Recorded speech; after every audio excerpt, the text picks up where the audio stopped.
problem I have comes from my heart. That's the truth.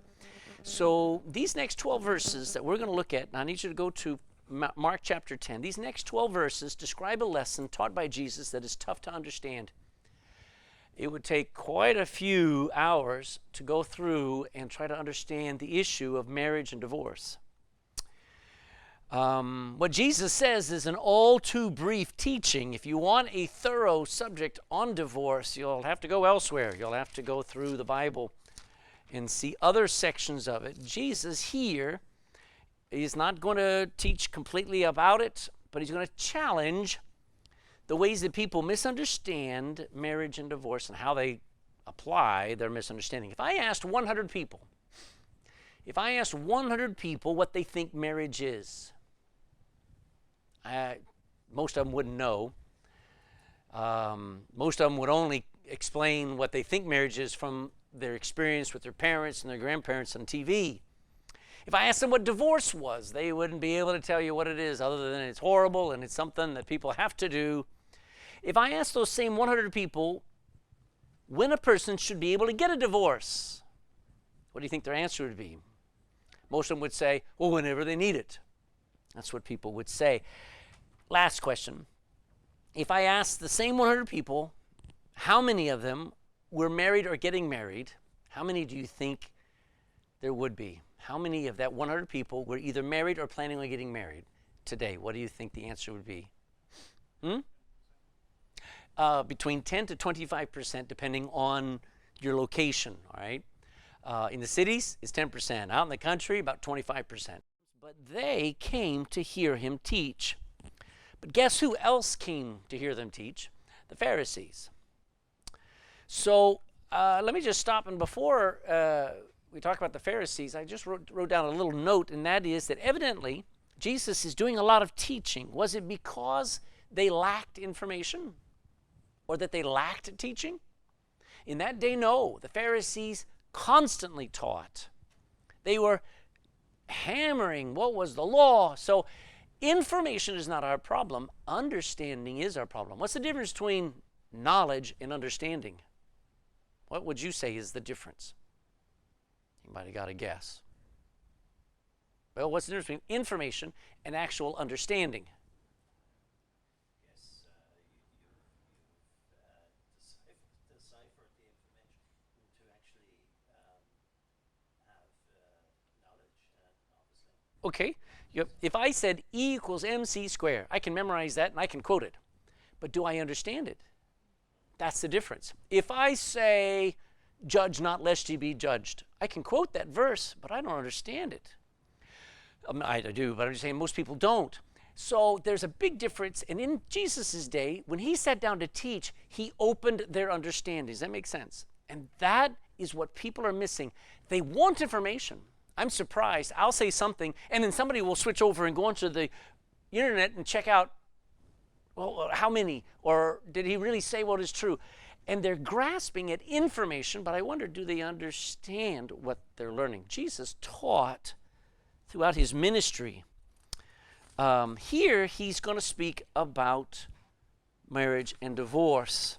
It's the only time he speaks about it here in Mark. In the Gospel of Matthew, he speaks about it twice. But it's not a big portion in Jesus' ministry. There are about 150 subjects that Jesus teaches on. And we would think with the number of problems with marriages that he should have taught a whole lot more on marriage. And the truth is this, the problem is not marriage. The problem is much deeper. What did we read? What was our memory verse? What was our verse we looked at first? Keep thy heart. It doesn't say keep your marriage. It doesn't say hold on your family. It says keep your heart. Keep it under control. Protect your heart, because out of it are all the issues of life. So we go down to verse 2. Mark chapter 10 and verse 2. And the Pharisees came to him and asked him, is it lawful for a man to put away his wife? And next two words, tempting him. All right. So the Pharisees had a hard question, and it is a hard question. Here comes somebody, sits down, maybe it's a family member, and they say, I think I've got to divorce him. That would be a hard thing. How do you answer them? What do you say to them? Well, Pharisees, bring up this issue, and there's nothing off limits with Jesus. Actually, in a Bible-believing church, there's nothing off limits.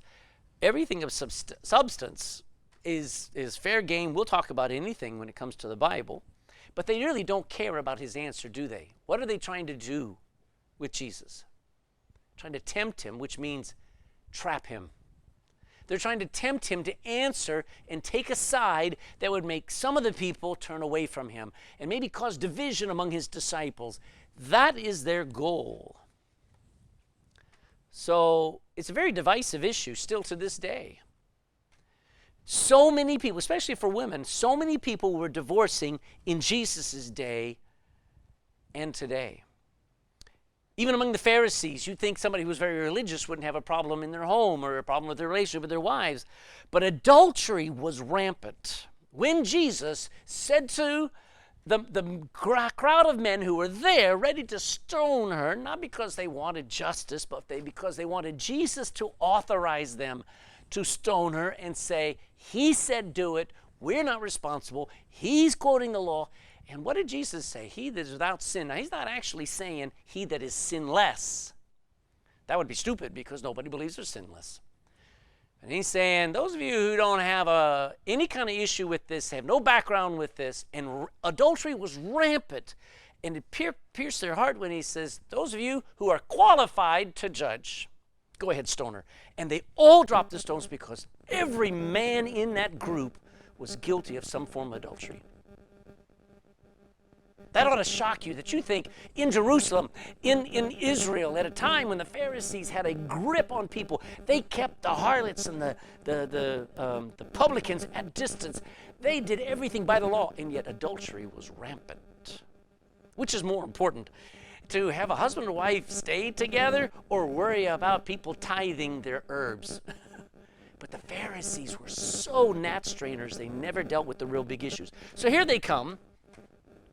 Men were divorcing their wives for just about anything they could dream up. Women were divorcing their husbands mainly for infidelity. And when women divorced their husbands for adultery and infidelity, the men would sue the wife to get every penny from her, half of the inheritance, for slander because she accused him of being an adulterer. It was a nightmare of a community, kind of like today. It makes great news, doesn't it, when you've got Amber Heard and what's his name, Johnny Depp, and infidelity accusations and abuse accusations. Everybody watches that. But what's funny is it's everywhere. It's not just in Hollywood. So they challenged Jesus to explain a very hard part of the law, and it is. Now, the law on marriage is described where? We learned it on Sunday night. Where is the law about marriage first described? Matthew chapter 2. Remember? When Adam and Eve met each other and the two became one, there was a wonderful law defining marriage where it was a legally binding relationship between a man and a woman for life. There were property rights, children, inheritance rights, and much more, all described just starting in Genesis chapter 2. Now, there was a law allowing for divorce. Where was that? Does anybody know where that is in the Bible? Deuteronomy chapter 24. We'll go to there maybe in just a minute. And that's where the problem came in. God defined marriage and then went around and said, yeah, but you can divorce. And that's where they capitalized on, look, there are two extremes. Let's get Jesus. Is he for staying married no matter what? Or can you just get divorced no matter what?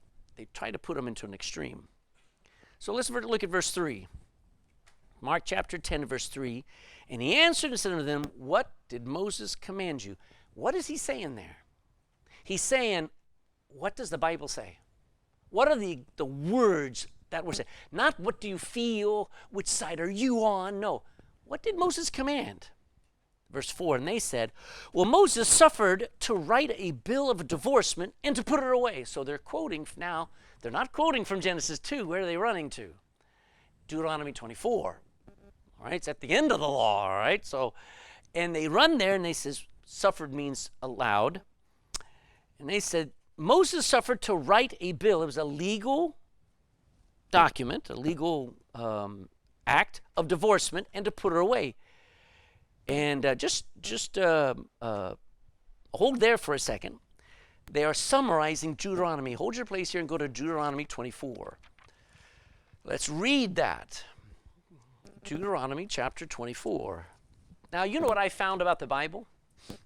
If you are happily married, this is what happens. You will believe the Bible says never get divorced. But as soon as you have a problem marriage, you'll go find a verse that says it's okay to get divorced. That's how we are. We always try to justify, and the Bible's got those kind of conditions where, based on your heart, you will run and you will try to find something to justify your actions. Look at Deuteronomy chapter 24, and you'll usually misapply it. 24 verse 1, when a man hath taken a wife and married her, and it come to pass that she find no favor in his eyes. What that means is he doesn't like her. She's not favorable. She's not pretty like she used to be. Or maybe she's just not nice. I don't know. But she's lost favor in his eyes. Because he have found some uncleanness in her. Oh, now Moses says there's something wrong with her. It's not a, maybe it could be a health defect, but it's not limited to just health defect. It's a spiritual or an emotional defect. There's something wrong with this woman. It says, then let him write her a bill of divorcement and give it in her hand and send her out of his house. So Moses says there's a time where you can divorce. And boy, do they run to that and they love that, but they miss the rest of the context. Look at what he's saying in verse 2. When she is departed out of his house, she may go and be another man's wife. She's free. Divorce does break the bond. You're now free. Verse 3. And if the latter husband, the second husband, hate her, and write her a bill of divorcement, and giveth it to her, into her hand, and send her out of his house, or if the latter husband die, which took her to be his wife, her former husband, which sent her away, may not take her again to be his wife. After that she is defiled. She's married another man. She's become one flesh with another man. For that is abomination before the Lord, and thou shalt not cause the land to sin, which the Lord thy God giveth thee for an inheritance. The general conclusion, the general law was, make sure that you're not swapping wives. You're not divorcing for a convenient relationship, getting rid of the convenient relationship, bringing the wife back, considering the children. You got to take care of the children, and you're swapping your wife out. And God said, don't you dare do that. When you are married, you're married. If you get a divorce, you get a divorce. But he doesn't talk about the real issue. What does Genesis 24 do? It allows for divorce, but it does not ever say, yeah, it's no problem. It is. He says you better have a good reason. I'll talk about that in a moment. It's called a motive, and it's a legal term in just a moment. So, in Malachi, you're in Mark, go to the last book of the Old Testament, Malachi, chapter 2 and verse 16.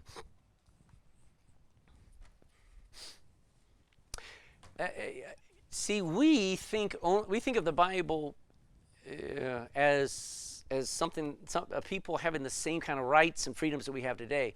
But in that day, when a woman was married, everything she had was her husband's, and everything her husband had was his, and she was supposed to be part of his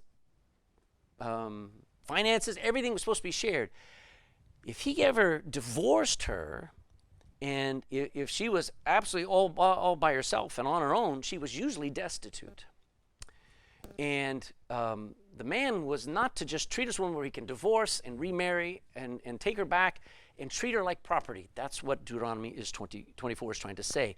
Malachi puts the cherry on the top and the nail in the coffin. Malachi chapter 2 verse 16, for the Lord the God of Israel saith that he hateth, what's the next two words?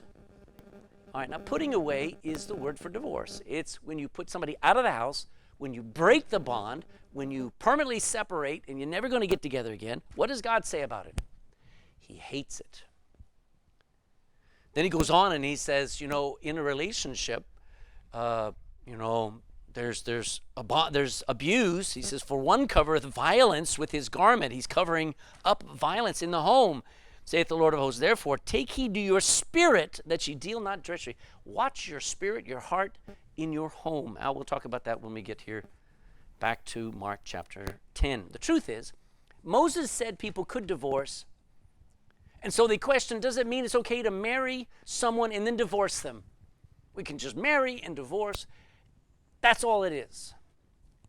But they weren't asking to try to understand it. The Pharisees had 2 or 3 really extreme positions between them, and they were arguing constantly among themselves, and so they wanted Jesus to choose and pick one of those sides.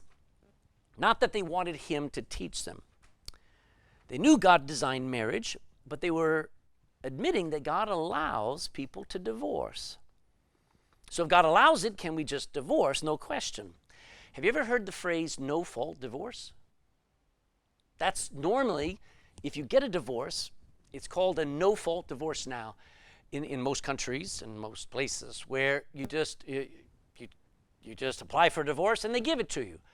But 30, 40, 50 years ago, in most Western countries, and Ireland has now come to this place where it's no-fault divorce. You apply, there's a waiting period, but basically, you don't have to give a reason why you get divorced.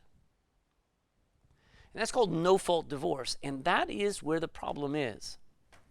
I'll talk to you more about that. I don't know. Back in verse 5, Mark chapter 10 and verse 5. And Jesus answered and said unto them, for the hardness of your heart, he, Moses, wrote you this precept. Wow. So the reason why there is divorce allowed in the law is not because it is something God wants. All right? What is the greatest commandment? Because it's something he wants and something that's good for us. Is divorce good for you? Technically, no. Practically, no. But it is still necessary. Why? Because our hearts are hard. God had to have, my wife has a pressure cooker, but it's called what? What is that thing called? An Instapot. All right, it's a pressure cooker. In a pressure cooker, you put something in it, and then you seal it, and it begins to cook. But there's a tiny little valve, if you know what I'm talking about. And when the pressure builds up in there, that little valve goes psst, psst, and it releases the pressure. That's what divorce was. Divorce was not something that people should use, but under extreme circumstances, it was necessary so that 2 people who would kill each other can separate and don't kill each other. That's what divorce was for. So Jesus goes back and he says, hey, Moses wrote that. Do you ever think of why he had to write that? It wasn't because it's a good law. It's a necessary one, but it's because of your heart. We already know our heart is sinful. It is deceptive, and it gets hard, doesn't it? So there are some laws in the Old Testament that exist because our hearts are wrong. I was talking to John when I was in Bible college. There was a rule book this thick for us on campus. There must have been 400 rules or 500, I don't know, because we're overlooking, working out the rules for camp in 2 weeks. And I remember in Bible college, somebody would say, that's not a biblical rule. That's not in the Bible. Why do you have to require this and that? And you know, when you're a new Christian, you don't know what the answer is. But looking back, there are a lot of laws and a lot of rules that are made just because people are stupid. Because people do wrong things, and God didn't have to describe it in the Bible, thou shalt not crawl out of a window from camp. But we had to put that into the rule book because the kids were crawling out of their windows at night. So you understand, there are some laws that are because men's hearts are hard and women's hearts. Okay, so what is the main cause, not the only cause, for marital breakdown? You ready? 3 things. Well, it's one thing. Hard, sinful, deceived hearts. That's why marriages break apart.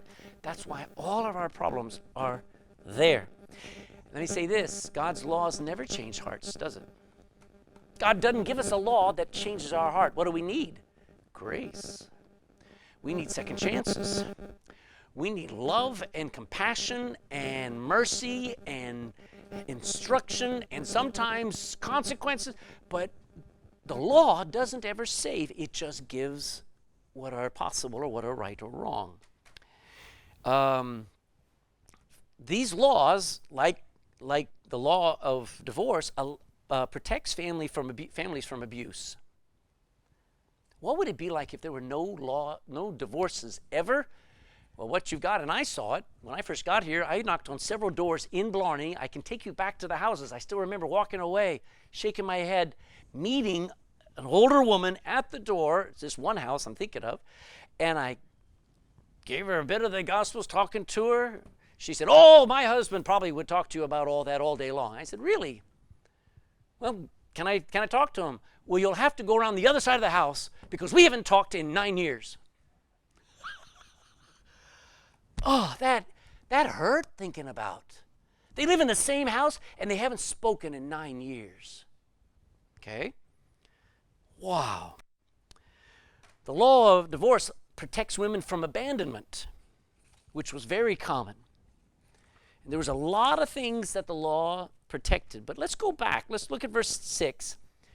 Jesus said, let's go back to the actual defining and the start of marriage. And let's see God's design for it. Verse 6. But from the beginning of the creation, God made them male and female. What does that mean? For each other. Did you notice that? God made them not just two species. Aren't you glad humans don't have a male species and a female species? Sometimes we think they are another species. But they are one species, but male and female, which means they were designed to marry. We are designed to go together. When you play Legos with your kids and your grandkids, what do kids instantly figure out? They were designed, click, to go together, right? You do not have gender dysphoria in a Lego set. Is this one male or female? That doesn't exist in the real world, only in the minds of perverts. So God designed people to be married. Number 2, marriage is normal. Look at verse 6. Let me just read these. From the beginning of the creation, God made them male and female. For this cause shall a man leave his father and mother and cleave to his wife, and they two, shall be one flesh. So then they are no more twain, but one flesh. So hold there for a second. Marriage is normal and good and honorable and right. God designed it. It's good. Thirdly, marriage is not a problem. We learned that on Sunday nights. The institution of marriage, not the problem in your home. The problem is two imperfect people not knowing who they are, not knowing how much they need God. I like how he says, the guy that you dated is not the guy you married. I liked how he said that. The guy that you dated or you courted or you got to know before you got married was a liar. You really married the guy you're living with now, and that's the truth. But marriage is not the problem. The human heart is. That's why it's emphatic. I know our group is small, but my heart is so burdened that we have a prayer meeting and that this prayer meeting grows and that this church grows and our influence grows in Ballincollig, because marriages without God's help are hell on earth. They may get along for a while, but divorce is winning, folks. And so is living together and every other type of thing. Marriage is a blessing and a joy to those who are married. You know what marriage is? Marriage is intimacy. Marriage is sharing burdens and cares. Marriage is children. But you know what marriage is better for? Grandchildren. Marriage is a blessing and it is a joy being married. Marriage is also a choice. Did you notice? It said there, therefore shall a man leave his father and mother so that he can be married. It's a choice, a decision to leave your family and to form your own family. Another thing, marriage is a commitment to cleave. You ever hear that word? Now, normally we think of like a cleaver cutting, but the Bible uses words that sometimes are opposites, like inflammable means flammable. You know that? Even though it means the opposite of what it sounds like. Cleave means to glue, to cling. That they cling together. Marriage is a commitment to glue two people into one. It's a commitment by both to cleave to one another. And marriage is a change. These two are no longer two people, but they are one flesh. They are, when you get married, there are physical changes, emotional changes, chemical changes that take place. It took until the late 20th century before they found out all the things that happen when a husband and wife fall in love and get married and are intimate. There is something that happens that marriage does that everybody's trying to copy just with having sex. And there's something wonderful about marriage that people cannot copy without it. You're never the same after you get married, and that's a good thing. So here's the conclusion of the whole argument. Now watch how fast he finishes this off. Verse 9. What therefore God hath joined together, let not man put asunder. And he walked on. What a way. See, Jesus is not this deep theologian. I mean, I'm talking 30 minutes on this. Jesus took 6 minutes, 5 minutes, okay? It ought to be the definitive statement on the permanence of marriage and the prohibition against divorce except in extreme circumstances. You see, a person gets married. They're not living together. It is not a rape. It's not incest. But when a person gets married, they're making a choice. And you willingly chose not just to have a partner. I hate that term. You ever hear somebody say, this is my partner? I wonder. Reminds me of somebody on a horse, all right? Right. That person's not your partner. That's your spouse. That's the other side of you now. And you chose to become one family, to work together, to never work against each other. Remember, you made that promise. And if that's true, no one should try to separate them. No one should. Not the husband should never try to separate from his wife. The wife should never try to separate from her husband. The extended family. Did you know? I'll tell you a little example. When my mom married my dad's mom never accepted her. And I know what I found out? That was the norm. Always. There was always that parental, she's not good enough for you. Not that they just felt it, but they projected it. Can you imagine how hurtful that was? People outside of your family, once you get married, I'll tell you this, if you're going to get married, I'm going to try to stop you, slow you down, talk you out of it. But the moment you say I do, I'm now behind you. I'm going to help you stay married. Do you understand? Because when you're thinking about being married, my job is to make you very seriously consider, are you ready? Is she ready? Are you committed? Is she committed? Will you see this thing through? But once you say I do, then I'm there to help because I will not be part of dividing a marriage. You understand what I'm saying? That is what Jesus is making sure that nobody, not mother-in-laws, father-in-laws, aunts, uncles, nobody should interfere. The government should not interfere. I don't believe the government should be in the charge of defining who's married, who's not. I think that's the church's job. Now, what the problem is, everybody wants the government to decide what's right or wrong. Sorry, God decided it. They don't decide it. And definitely not a flirter. Nobody should ever be flirting and trying to get the attention of somebody who's a married man or a married woman. Can you imagine the judgment of God on that person at the judgment seat of Christ if they're saved or they're lost at the great white throne judgment? Let no one try to cut asunder a married couple. So when two people got married, following God's design, God brought them together. Yeah, but what if they were Muslim? Sorry, it's God's design. When they followed God's design and they got married, God was behind it. That's God's design. And if God, listen, if somebody wants to go off and live together, they're following the devil's design. But if you follow God's design, God says, if you get married, that's his word. That's why when these homosexuals says, I believe I should be able to get married to whomever I want to, they should not have used our word. They should be able, listen, you want to go off and do your filth, you find a new word. But don't you use and abuse the word married because they're not married. You understand? They're not married. I don't care if the government says they are. They're not married. So God put them together. And yes, there are extenuating circumstances for divorce. But the foundational truth about marriage starts with this statement. Now watch Jesus one more time in verse 10. And in the house, his disciples asked him again of the same matter. So I'm sure they're like, Jesus, you didn't finish. Yeah, there's so many questions. So they said, explain it some more, verse 11. And Jesus gives two very important points, and then we're through. He saith unto them, whosoever shall put away his wife and marry another committeth adultery against her.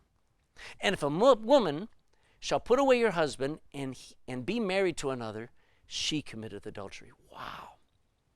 Now, again, put away means to divorce, to completely sever the relationship, to break the bond. And Jesus gets right to the point. If a man gets rid of his wife, did you notice what it said? Whosoever shall put away his wife. There is only one condition here described. There is a condition where the husband abandons the wife and goes off and does not divorce the wife but abandons her. Paul says, if your husband leaves you and never comes back and goes and is with somebody else, is not coming back, you're free to remarry. You're not in bondage.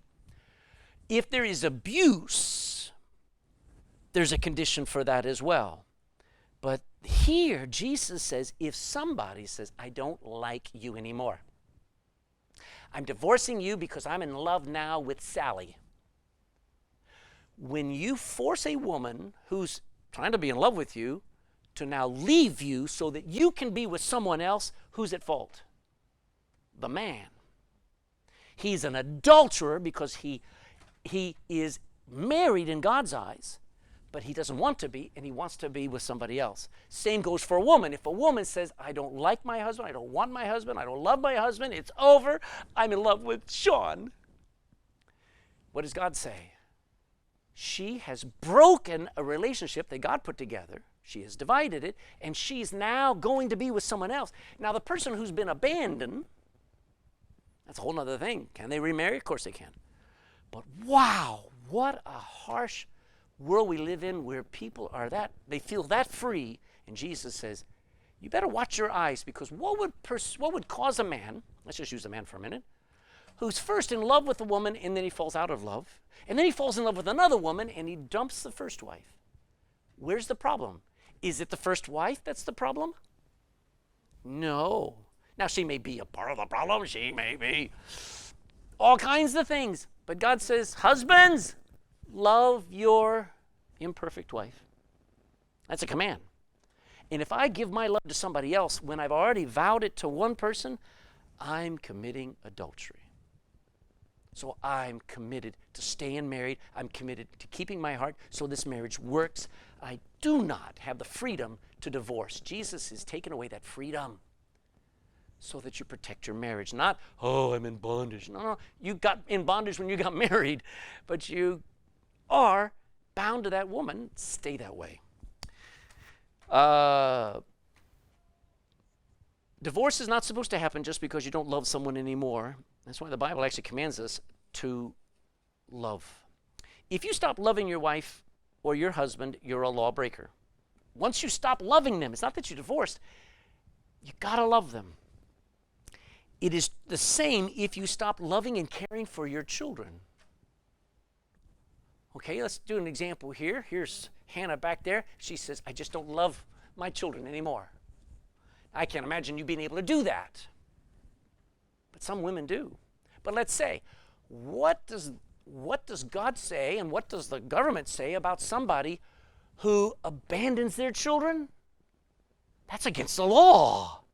You can't just abandon your children. They'll take your children away from you, won't they? Because you cannot walk away from that relationship that you have. And when you have a marriage and you walk away from that relationship, that is a covenant relationship, a blessed relationship, it is a binding relationship, and you walk away from that marriage, it's also wrong. So if a woman does not like her children and wants to give them back, where's the problem? Are the children the problem? Or is it her own heart? And if a husband wants to get rid of his wife because she's just not up to his level, she's not pretty, she's not nice, she doesn't cook anymore, she just complains, where's the problem? The woman or his heart? Okay, you get the point. So, once the purpose of marriage and the limits of divorce are settled, then you can go to the real deeper questions. Should somebody be married?